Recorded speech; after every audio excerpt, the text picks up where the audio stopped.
17 feet in diameter and 20 feet deep. The giant hole is now surrounded by a metal fence on a vacant lot.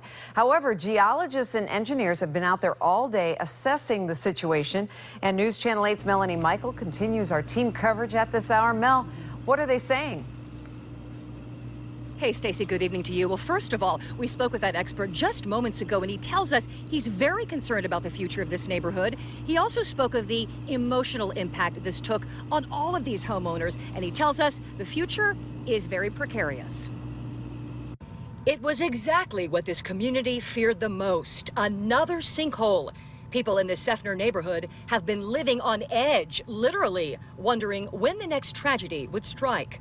It was 2013 when the unthinkable unfolded right in front of them.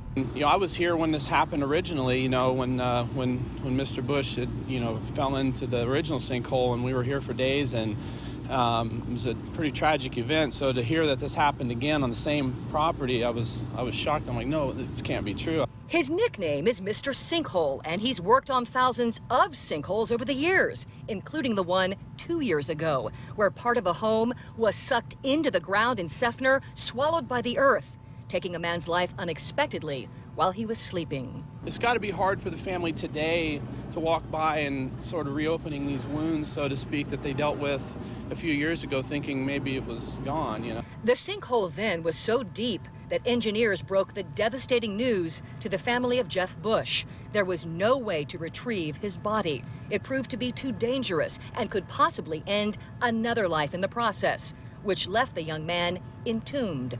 Mr. Sinkhole explains why we're seeing so many of these events lately. And, you got to understand, too, in this area, we've had record rain the last, month or so. So when you have that much rain going through gravel and sandy soils, it's all migrating down and it's pulling downward. And so my opinion is it probably opened that funnel back up.